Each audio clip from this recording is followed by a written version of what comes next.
Hi, and welcome back to yet another episode of Let's Chat. I hated that intro, but I'm going to roll with it anyway.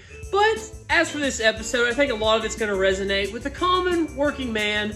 And before we get into that, though, I want to introduce a fellow working man, Mr. Brandon Humphrey. Thank you very much for joining me. Thank you for having me. And so, let's do a little small talk first, because I haven't seen you in literal years, in person. We've texted and stuff, yeah, but, how you been, dude? You got married. I did get married back in 2023 in September, so... That long ago? I thought it was just, last year or something. Nah, it's been a year. It's been the best year of my life, I will say. Ironically, we met at work. Really? Yeah, we've known each other for years. We didn't start to date till I came back to that job. Do y'all still work together? Yeah.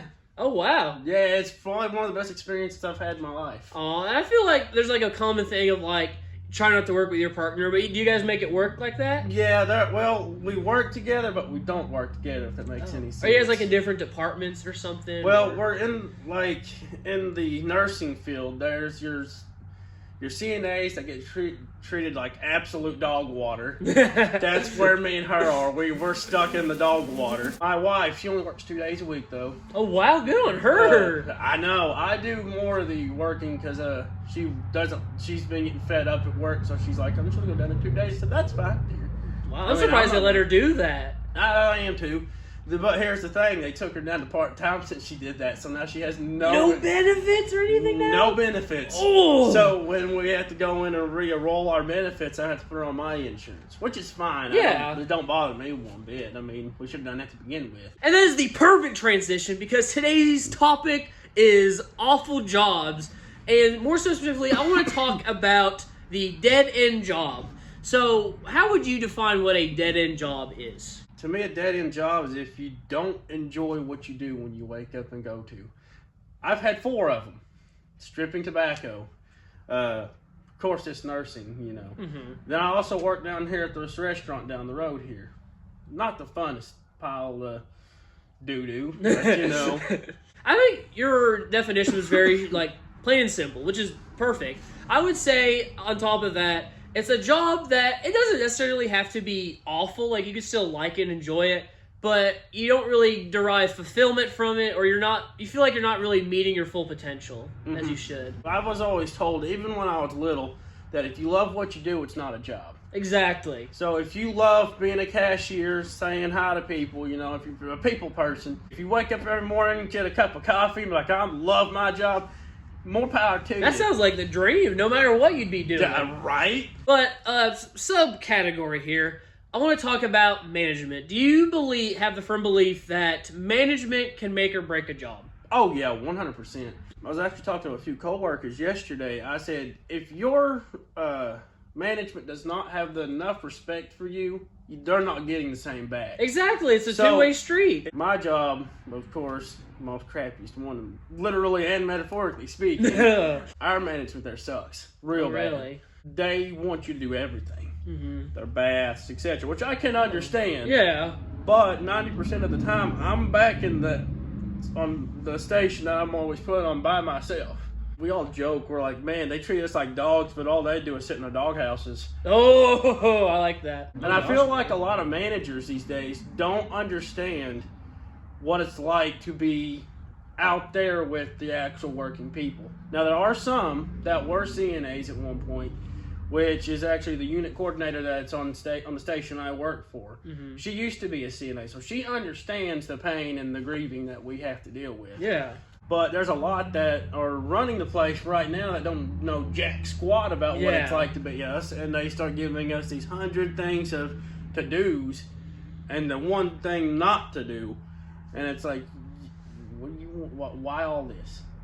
Our charting's ridiculous. They have the same thing, just different wording. I'm like, take half of this crap off here. Yeah. There's a lot of cases, I feel like, where they did do it, but then they get that position of power, and then they just kind of drop that, and they're like, well, now you guys are the peasants now. Mm-hmm. I am up through the ranks, so I reign supreme. Yeah, we do have one person that's actually there now that is a unit coordinator and thinks that they're the god of the world over there. Her and a buddy of mine got into it real bad. Like, I went to the car thinking that we were just going to leave. No. My wife had to stop her from jumping over the counter to fight the lady. What the heck?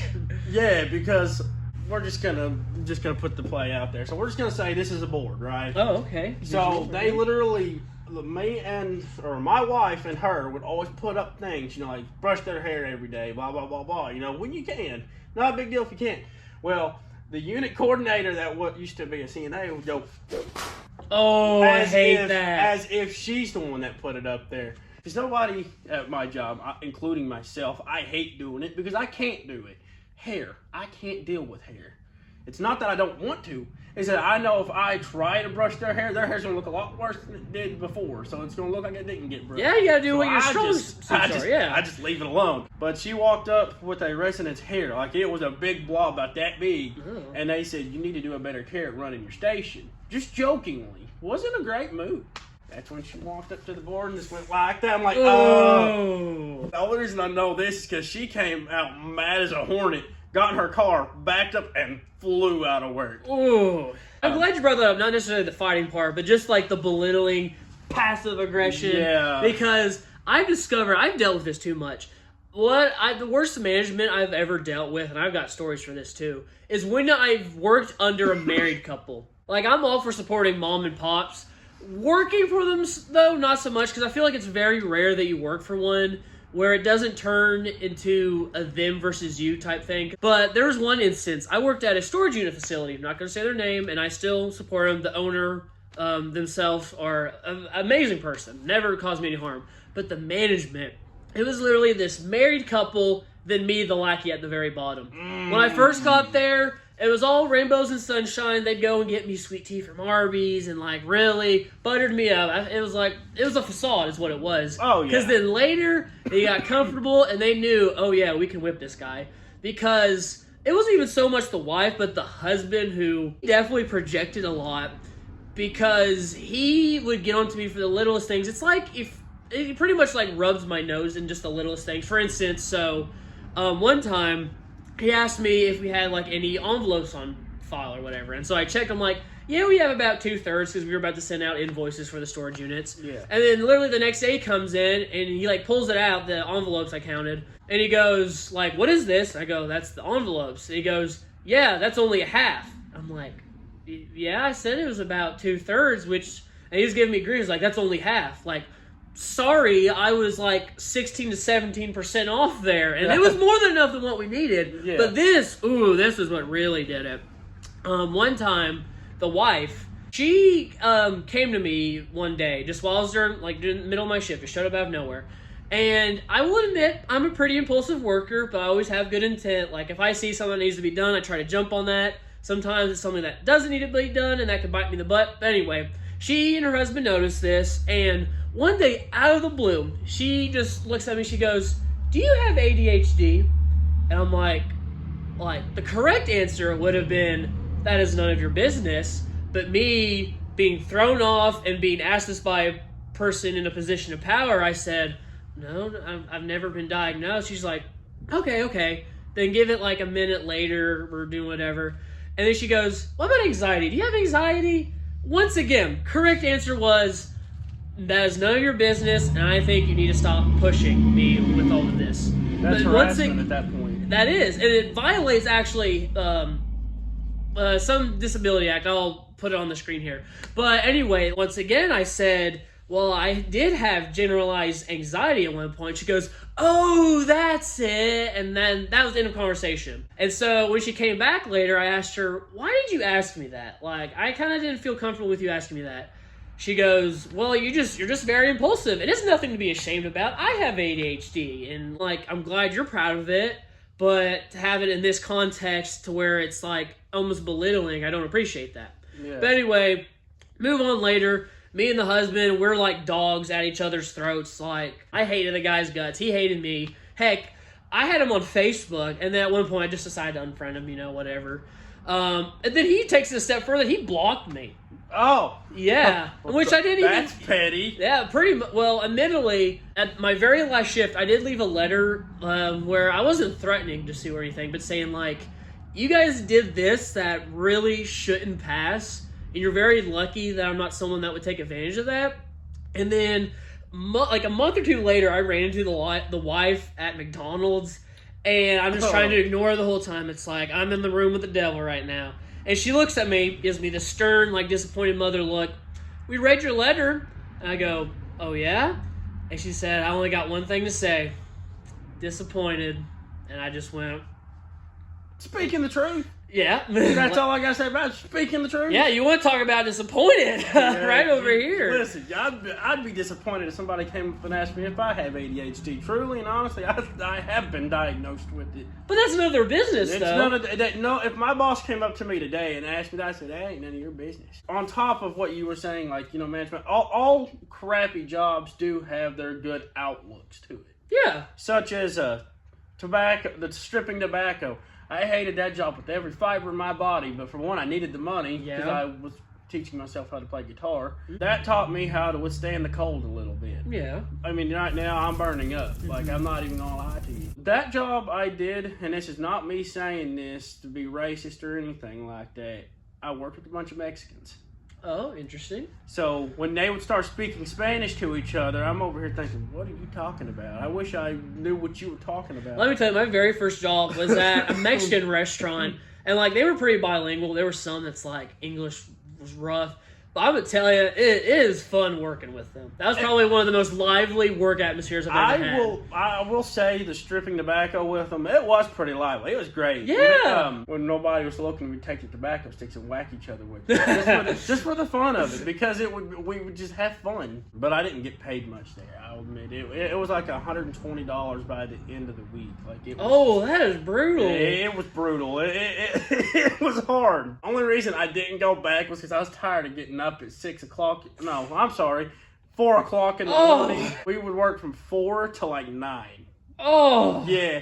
Wait, 9 a.m. or 9 p.m.? p.m. Oh. Yeah. I wanted to cry. I was in so much pain. I wanted to cry just hearing about it. Gosh. Yeah, I know. But now, there's the stereotypical jobs people say, like fast food or retail. Any experience with those? The restaurant right up the road here, I worked with a lot of good people there. I remember one day I was on grill, because that's where they always had me. And trust me, you're not just working with burgers there either. You're the one in charge of the burgers, the chicken, the fries, and everything else under the sun. But me and a coworker got into it one night, and I was mad. I was fuming. So what I decided to do was I was going to go back and hit some fry boxes. That was probably the worst mistake, because for one, it's in the freezer, so they're all frozen. I busted my knuckles right off. I busted my knuckles open, and I didn't know I busted them open. I mean, my blood was hitting the freaking grill, and I was thinking it was the blood. Yeah, no, I didn't know. That's a food violation. Oh, very. I didn't tell them that, though. My burger's a little raw. It's still bleeding. Actually, right? Who's the cook? I've actually had somebody tell me that one time. But the funny thing about it was the guy that took over, he got the blame for it. Because when you're the fry cook, you gotta actually cut the burger and look at the inside. I didn't. I just scooped it, threw it over, and the guy was like, "All right, go take you 30." So I did, and this guy came up fuming. He said, "My burger's still pink in the middle. Who's the?" And that dude back there, the guy that took my spot, looked at him, and he was cussing right back at him. I was like, all right. I just got here. Exactly. And he's like, you coming at me? Because I just stood right here. The old fry cook took a break. And I was like, this is going to be interesting. I wish I had a bag of popcorn or a burger myself just to watch this go break out. Now, I think that's another good transition. Let's talk about customers. I've completely sworn off of customer service just in general, because you want to talk about self-entitlement. Oh, yeah. One day at this restaurant up here, they had me on the window. They shouldn't have done that. I was a prankster the whole time. I was just being funny. Somebody would pull up. I'd be like, welcome to Wendy's. How can we help you? And they would be like, excuse me? And I said, welcome to Wendy's. How can we help you? And they'd be like, I can't hear you. And I'd pull the mic up close and I'd say, I said, welcome to frickin' Wendy's. How can we help you? Oh my gosh. I would be a very confused customer. Oh, the guy was very, very confused. Well, what doesn't help is that I feel like every fast food drive-thru speaker is always like... Yeah, exactly. It was kind of funny because when they pulled up to the window, I'd tell them, I'd hand them their food. I'm like, here you go, have a nice day. And they'd be like, were you the one talking? I said, no, it was just they behind me. And they would look behind them, and it would look like a guy that would have that voice, and it was like, you're a prick. And they would drive off. Oh. Watch it be like the same guy that got yelled at by the burger guy. It was. He's like, I just got here again. I'm not even on drive-thru. I'm not even on drive-thru, bro. It was the same guy, by the way. Joking aside, I do like all my jobs did have a good beneficial, like learned how to cook a lot of things from, you know, that restaurant. I learned how to cook burgers, I knew how to cook bacon. But then that jumps back into this job that I'm at now. I'm getting paid $20 or something now. Whoa. But here's the thing about that.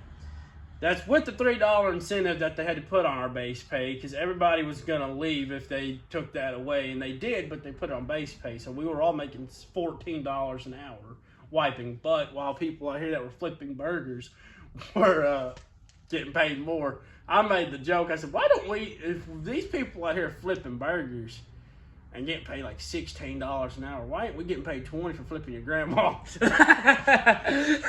Oh my gosh. Well, whether it is the good or the bad, just to kind of wrap up here, as long as, like, when you leave a job, as long as you kind of come out with something, because you've probably picked up some stuff, like the bacon thing, you know, or just kind of anything, a memory, an experience, whatever. Or if you're just content with where you're at, whether it's flipping burgers, flipping grandmas, just whatever, like, I don't know. It's like good to have aspirations, but if you're happy with where you're at, it matches your lifestyle. I'm not one to judge who is. Just live your life how comfortably you are. So, that said, I want to thank you again, my fellow hard-working Joe, for joining me today. You're and welcome. the weather turned out good. I was afraid it was going to be cold, but it all worked out. And for you out there, before you forget, like, comment, subscribe, all that good stuff. I'll pay you minimum wage if you do that. Probably not. But with that said, that is a wrap.